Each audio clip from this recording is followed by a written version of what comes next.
I wasn't supposed to see the message, but in that fleeting second, everything changed. The dinner was perfect.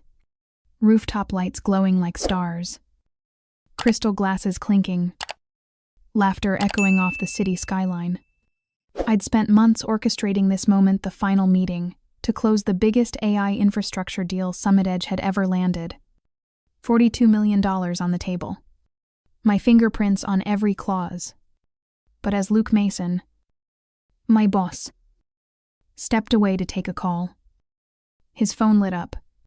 A single line of text from Gavin, the new CEO. Let her finish the deal. Then cut her loose. I hadn't meant to read it, but once I did, I couldn't unsee it. My hand froze on my wine glass. The words burned into my memory. Cold and final. Across the table, the Barnes Tech team kept laughing. Toasting. Oblivious. Luke returned with his trademark grin polished. Charming. False. He didn't know I'd seen the message. But in the flicker of his eyes, I could tell he suspected. So I smiled back. Smooth. Controlled. Let them believe nothing had changed. Inside, though, everything was shifting. I wasn't the woman they thought they could use and discard. Not anymore. Back in my apartment that night, the city lights outside my window felt colder than ever. I sat in the dark, wine untouched, phone face down. The words from that message kept circling my mind. Each letter a quiet insult. Let her finish the deal. Then cut her loose. That's all I was to theme a tool to use and discard. But this wasn't the first time. No. This betrayal had been years in the making. I thought back to 3 promotions I'd been passed over for. 3. The first time was 3 years ago. Right after I landed the Lockwell contract in $1 million. Negotiated almost entirely by me while my supervisor was on paternity leave. The executive team had sent a congratulatory email. Outstanding work. Elise, you're invaluable. Yet when the promotions came out that quarter, it was Luke's name on the list. Luke, who hadn't even been in the same state when I closed that deal. I swallowed it. Told myself it was just timing. The second time was during the Xenotech project. Another massive deal I had built from scratch. Every clause meticulously structured. HR called it a strategic necessity to keep me in my current role. Luke called it a temporary hold. I called it what it was, convenient. The third was only 6 months ago. I'd spent weeks assembling my internal pitch deck, gathering recommendations, even mentoring 2 new hires to prove leadership. I was ready. But when the email came out, nothing. No mention. No reason. Just silence. I heard later, in whispers, that the executive team thought I was too independent, too precise. A woman who didn't need guidance was harder to control. I let those memories wash over me in the quiet of my apartment, each one a cold stone in my chest. My phone buzzed, Mom. I let it ring once, twice, then forced some lightness into my voice. Hi. Ma. She asked the same question she always did. Do they see you? Elise. Do they know how hard you've worked? I smiled even though she couldn't see it. Of course. I lied. But inside, the truth burned. They saw me. They just never intended to let me stand beside them. And now, I was done letting them hold the pen. The next morning, I woke early. The city still wrapped in pre-dawn hush. I made coffee, black and bitter, and stared at my reflection in the window. My face looked the same, but something had shifted beneath the surface. The words of that message haunted me. Let her finish the deal. Then cut her loose. I'd always known the game they played, but seeing it written so plainly snapped something in me. I thought of David Cross, the COO of Barnes Tech. who had once said something that stuck like a thorn in my mind. We'd met 2 months earlier in a quiet cafe off East 44th. He'd ordered an espresso. No sugar. And looked at me with a kind of quiet intensity. Elise, he said softly. Why are you still there? At the time, I'd laughed it off. Because I'm good at what I do, I said. He shook his head, stirring his cup. I've seen your work. You're not just good, you're essential. But you're playing in someone else's sandbox. You ever decide to build your own? We'd back you. I remember brushing off his words as flattery, a hypothetical compliment. But now, in the cold light of morning, they felt different. They felt like an open door. A quiet question bloomed in me, one I couldn't shake. What if I could? That thought lived with me all day.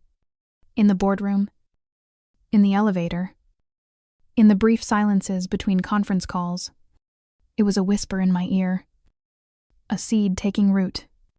By the time I got home that night, I couldn't ignore it anymore. I opened my laptop and started researching.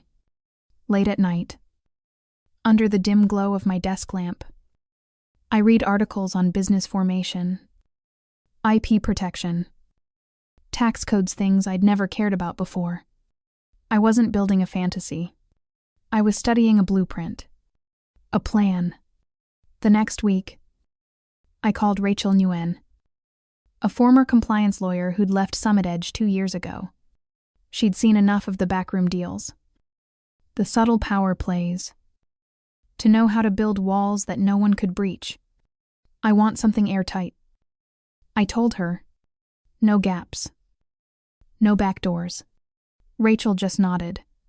Clean, quiet, yours. And so we began. Rachel moved fast, within days. She had sketched out a framework for my new Venture Sable Strategies LLC, a name that carried no trace of me. No link to Summit Edge. We'll register it under a discreet holding, she explained, her voice calm and confident. No one will see it coming. I watched her work, her fingers flying across her laptop, and realized how different it felt to have someone in my corner, someone who wasn't looking for credit, just results. The next step was the bank account clean. Quiet. Built to protect. No fancy branding. No trace of Summit Edge. Just a number and a password that only I would ever know. At night, I pored over the formation documents, line by line, memorizing every detail. I wasn't going to leave anything to chance. This wasn't just a project, it was my safety net, my insurance policy. I didn't tell anyone. Not my mother. Not my oldest friend. Not even Maya. I needed to keep it clean. Keep it mine. But secrets have a way of revealing themselves. One night, I stayed late at the office, the lights in the hallway already flickering off. I was in the server room, watching backup log sold habits from my days as an analyst. That's when Maya walked in. She leaned against the door, arms folded. You're not really here to watch logs. Are you? I turned, startled, just tying up loose ends. She gave me a long look, then pushed off the door. You're not a loose end, Elise. If you're building something, let me help. There was a pause. I wanted to protect her, but in her eyes, I saw the same hunger, the same need to carve out something real. No names, no details, I said quietly. Just the clean files me work. Nothing proprietary. Nothing signed. She nodded. Give me 2 hours. For those 2 hours, the office was silent. No laughter. No buzz of Slack notifications. Just the hum of servers and the quiet breath of a plan taking shape. When she was done, she handed me a small, unmarked USB. It's all clean. she said. No fingerprints. No metadata. Just yours. I closed my fingers around it, feeling the cold metal in my palm. This wasn't theft. It wasn't sabotage. It was reclamation. It was the first piece of the empire they'd never see coming. The night before the final signing, I sat in my apartment, the USB drive in my hand, feeling the weight of every risk I'd taken. Outside, the city pulsed with neon light and the soft thrum of late-night traffic. Inside, there was only silence. My silence. My resolve. The contract was ready. I had spent months perfecting every clause. Every word. A 10-year rollout worth $42 million for Barnes Tech's AI infrastructure. I'd built it from the ground up, no ghostwriters. No shortcuts. Every term was mine. But I knew what would happen if I let them have it. If I signed under Summit Edge's name, they would have their crown jewel. And I would be nothing more than the girl who'd handed them the keys before they locked me out. I thought of Luke. Of the way he'd hovered over my shoulder in those final meetings, taking credit for words he'd never written. I thought of Gavin, who saw me as disposable the moment the ink dried. And then I thought of David Crawshaw. He had looked at me and said, "If you ever want to build your own, we'd fund it." It wasn't just about the deal anymore. It was about refusing to be erased. The next morning, I walked into the office like it was any other day. I wore my usual navy dress, my hair pulled back, my expression calm. No one saw the storm under the surface. No one ever did. In the conference room, I pulled up the final contract on my laptop. My cursor hovered over the send for signature button. I paused just for a moment, feeling the weight of it all. Then, I closed the document without sending. The door to the conference room opened, and Maya slipped in. She didn't say a word, just met my eyes. "You didn't send it, did you?" she asked softly. I shook my head. "Not yet." She exhaled, relief flickering in her eyes. "Good. HR's talking about restructuring. Your name came up. The confirmation I'd been waiting for. They were ready to cut me out. But they didn't know I was ready to walk away before they even tried." I shut the laptop and stood up, feeling taller than I had in years. "Let's hold," I said to Maya. "They don't get to write my ending." After that moment, everything felt sharper. The office chatter. The way Luke's laughter rang false in the halls. The polite nods from managers who thought I didn't notice how they avoided eye contact. I noticed everything. Maya slipped me a folded piece of paper that afternoon. It was from a friend in HR, no official, heading, "No signature." Just one line. "You're on the list." I folded it back up and tucked it into my pocket. My heart didn't race. It didn't need to. This wasn't fear anymore. It was clarity. That night, I sat at my kitchen table, the USB drive still in front of me like a silent promise. I had spent years making sure my work spoke for itself. Now it was time to make sure it spoke for me. Not for them. I remembered David's offer. "We'd back you." I remembered the way he'd said it, direct. "Sincere. No false promises. No corporate games." And for the first time, I didn't doubt if he meant it. I knew he did. The next morning, I called Rachel. "It's time," I said simply. She didn't ask for more. By the time I walked into the office, I had already decided I wasn't going to let them take this last thing from me. The final meeting with Barnes Tech was scheduled for 10 a.m. I walked in 5 minutes early. On my shoulders back, every breath steady. Luke was already there. His tie a little too tight. His smile a little too wide. "Elise," he said, voice smooth. "You have the final contract." I met his eyes. Calm, It's ready. He nodded. Oblivious. Good. Let's make history. I smiled faintly. Let's. As the meeting began, I could feel the weight of every choice I'd made pressing down on me. But I didn't flinch. I didn't falter. Because for the first time, I wasn't just working for a company. I was working for me. And they had no idea. The meeting with Barnes Tech moved swiftly. Numbers. Milestones. Implementation phases. I walked them through each detail as if nothing had changed. My voice was steady. My expression composed. But every word carried a new weight. I was no longer speaking for Summit Edge. Luke sat at the head of the table, pretending to lead. He asked questions that didn't matter, offered suggestions that weren't needed. I let him play. His Parthis performance was almost admirable in its emptiness. When the final questions were answered, Eric Barnes leaned back in his chair, his eyes calm and steady. "Elise," he said, his voice measured. "We're ready to move forward. Are you?" I met his gaze, a quiet certainty in my chest. "Yes," I said. "I'm ready." Luke smiled. Oblivious. "Great. Send it over. We'll have legal sign this afternoon." I nodded once, then turned back to my laptop. My cursor hovered over the document name, Barnes AI Infra Final. PDF. But this wasn't the file I would send.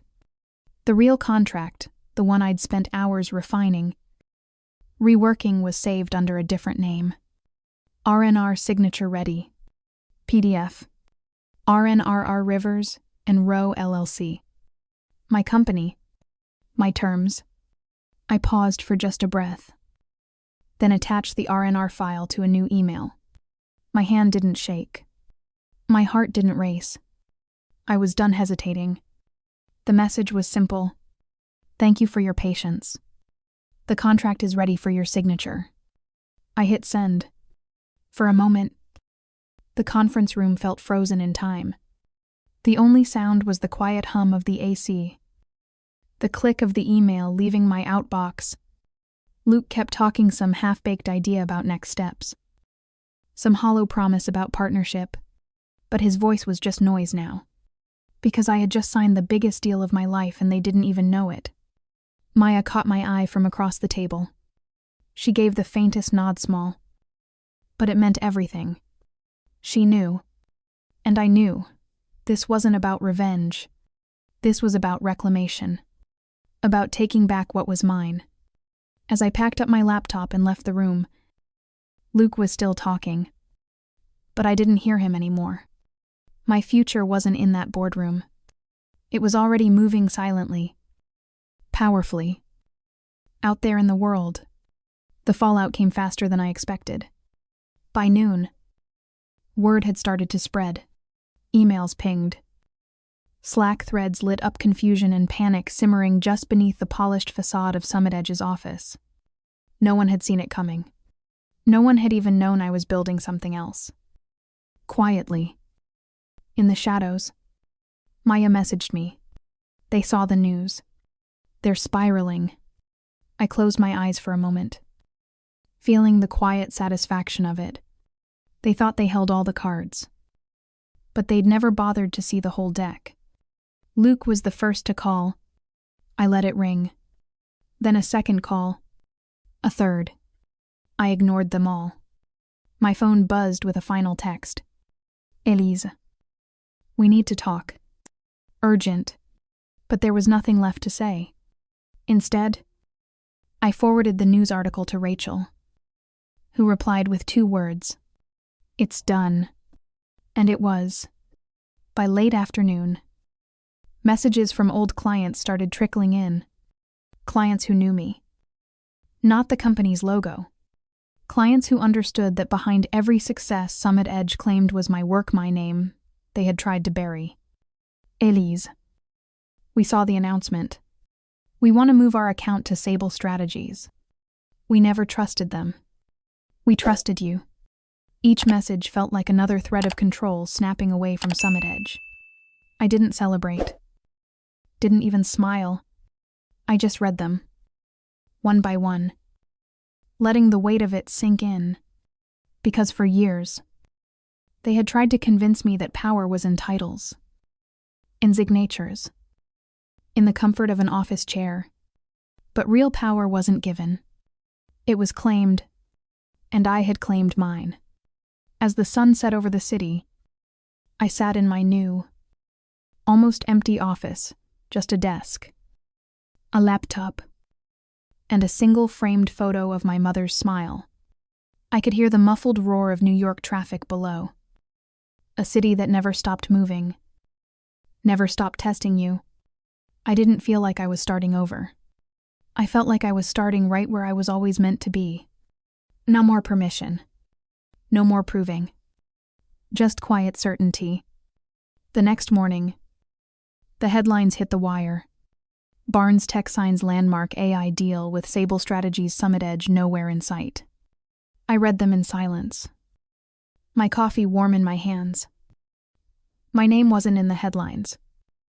But it didn't need to be. Those who knew. Knew. My phone buzzed with more messages. Old colleagues. Some offering. Congratulations. Some fishing for details. I ignored them all. I had nothing to prove to them anymore. Rachel called around mid-morning. It's done. Elise. Clean and legal. They can't touch you. Good. I said, exhaling. Thank you. She paused. You're not going to fade away. Are you? I let a small smile curve my lips. No. I said softly. I'm going to build. By afternoon. 3 more clients reached out. They weren't chasing a brand or a corporate logo. They were chasing the person who had always been the true architect. The one who had built bridges without ever needing the applause. And now, I finally let them see me. That evening, I stood in my new office. Still mostly empty, no fancy plaques. No polished brass nameplates.